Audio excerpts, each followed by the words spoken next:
G'day Darwin, how are we tonight?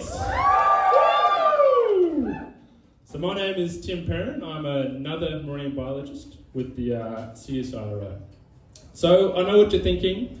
This guy probably rides dolphins, is trying to save the reef, or is messing with the bags and size limits on our fisheries. Boo, boo. But no, I'm not here to stop you getting seafood. I'm here to help you get seafood. Yeah. Because I am a prawn farmer. Now, in the dating space, girls tend to prefer the narrative of the dolphin riding saviour of the reef. However, who doesn't want to take home a guy to the family at Christmas and rocks up with a crate load of prawns? The mothers-in-law, potential mothers-in-law, particularly love a provider who can bring food on the table. I actually had the father one year with an old partner say, "Champ, I reckon I could peel a prawn faster than you can." A note for those people in the room, never challenge a prawn farmer to a prawn peeling competition. Let's just say there was a new daddy in that family after that. So, an Australian Christmas without prawns, it's kind of like a Christmas without presents, without mid-morning alcohol, and without grandma getting up you about when the grandkids are going to arrive. I had this running with my grandma last year, and I said, "Grandma, look around the table. We're a big family, there's no space. When you vacate your seat for one of the ground, we'll slot that high chair over." So, is anyone here actually allergic to prawns? You poor bastards. I honestly say a prayer for you guys every couple of weeks because God is honestly punishing you for something you've done in a past life. Because you are missing out. I'm talking tempura prawns, crumbed prawns, grilled prawns, prawn crisps, prawn curries, prawn powder, prawn burgers, prawn pizza, prawn pasta, prawn fried rice, prawn noodles, grilled prawns. There is an infinite number of ways to get these naughty little crustaceans in and around your mouth. So I'm an aquaculture researcher. Aquaculture, for those of you that don't know, is the farming of any marine organisms, be that fish, crustaceans, oysters and seaweed. So to clarify, you've got agriculture, which is farming on land, and you've got aquaculture, which is farming in the oceans. So in my role as an aquaculture researcher, I'm trying to help improve and grow the aquaculture industry. And the primary project I'm working on here on the NT is to develop a new prawn farming system that's more suited to the unique environment of the top end, and also with a focus on development in remote indigenous communities. So most people don't actually know what a prawn farm looks like. The general guess that I get is I'm more like Bubba from Forrest Gump. And although I agree with Bubba that shrimp and prawns are the fruit of the sea, prawn farms actually look more like this. Land-based ponds filled with salt water from nearby estuaries and oceans. So it's worth noting we don't actually need any fresh water for this farming system. The most predominantly farmed species of prawns in Australia is the black tiger prawn. Or in French, crevette tigre noir. See, it's an aphrodisiac coming out of the mouth and going in the mouth as well. But I mean, look at that thing. What an absolute beast. Sleek, curvaceous body, long, beautiful legs, somewhat average face. But I mean, these things, they're monsters. They're roaming around that underwater jungle just flexing on those little shrimp little organisms down there. And I mean, these things, they can get as long as your arm. And I wouldn't suggest comparing them to any other appendages because they can make them look small and shrimpy. So at the beginning of a farming cycle on a prawn farm, you get the baby prawns, which we call post-larvae, and you put them into the pond. And in only 4 to 6 months' time, they go from little tic-tac-sized prawns to harvestable prawns, so a really short amount of time, realistically. One of the problems I get, though, is oftentimes I'll get people and customers come to visit the farm in that first month or so, and the prawns at that stage are still quite small. And I don't like people calling my prawns small. So my suggestion to all the young bucks out there, make sure you grow it before you show it, to avoid any disappointment from potential customers. But why prawn farming, you might ask? Well, 80% of the prawns consumed in Australia in 2022 were actually imported from overseas. If we produce more prawns in Australia, we can have more of these delicious and nutritious prawn products from farming systems we know that quality and sustainable of the methods used, and also supporting the local economy. Additionally, it provides an opportunity for on-country work and food source for remote indigenous communities as well.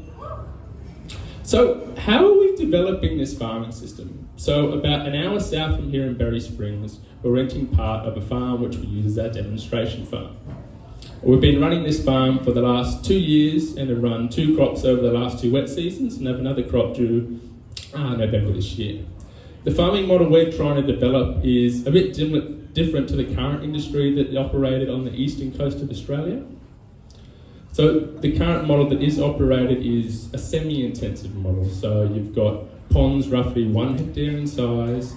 They've got anywhere from 30 to 60 prawns in each square metre of pond base, and they need reasonable amounts of power to run aerators, which pour more oxygen into the water, as well as artificial feeds in the form of pellets to feed the prawns, and a more skilled labour force to make sure the operation runs smoothly and you get a decent crop.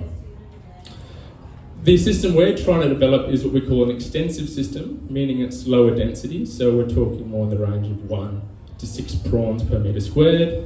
You've got limited to no power and feed, minimal labour, and the prawns can actually rely more heavily upon the natural feed that's available in the pond. Things like algae, plankton, worms, snails, all delicious little prawny snacks. So, we've got a farm, we've got water, but where do our prawns come from? Well, we've got 2 options. The first option is we can buy baby prawns from existing hatcheries on the east coast. The second option is we can breed our own. Now, breeding prawns can actually be quite straightforward. You get some male and female prawns off a prawn trawler, bring them back to your hatchery and put them in a large tank. You take them out for nice seafood dinners every night and adjust the lights to a nice mood setting. And the female prawns, they'll shed their shells about once every month, and for the next 48 hours, the chastity belt is off and the boys have their opportunity. However, once in a while, you get a group of boys that just can't seem to get the job done. That's where I come in. So what I'll do is, I'll go around with my scoop net, I'll grab a boy prawn out of the tank, check it's a boy, yep, I can see that. And what I'll do is, holding it in my left hand, then with my right, I'll give it what I like to call love rub. Yeah. And a timely fun fact for male prawns, they've actually got 2... Yeah, that's right. So bringing that back into the same context, the really talented prawn love rubbers amongst us can actually get both of those 2 at the same time. And this sounds a bit dirty and gross, but they actually come out in quite neat and clean little packets. So I'll then suck it up in a syringe, grab a girl out of the tank, lay her on her back on the table, wrap her in a towel, and then bang, up the duff, we're back in business. So, as I said, we've been running for a couple of years now, and we've had some good success with our farming system, but also encountered a couple of challenges as well. So, before coming up to the territory, we knew there were kind of 3 main challenges that we would face. The first being bird predation, competition from other native prawn species, and environmental conditions.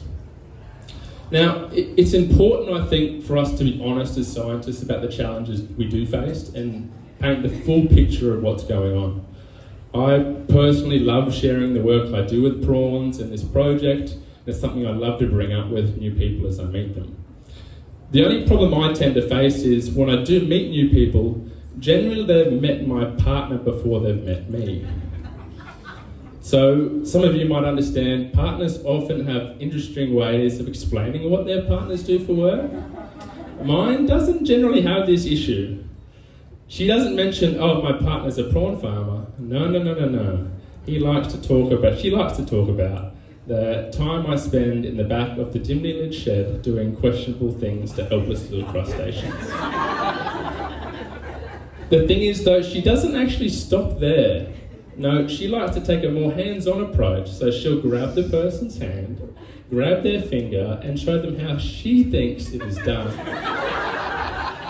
The problem is, she's actually never done it before. Let alone has she ever seen me do it before, so her technique, abysmal. Absolutely abysmal. To be honest, she would never pull off the double barrel prawn barrel explode.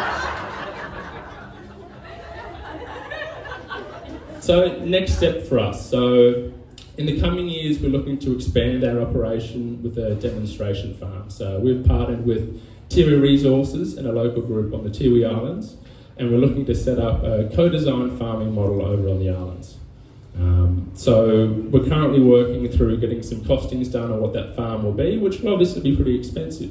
So, we'll need to go to funding bodies to get some funding for that farm. Now, to help with the marketing of how we'll get funding for that, I've come up with a name for the farm which I think will help us secure those funds. Because at the end of the day, who wouldn't want to invest in a farm called Prawn? Thank you very much, guys.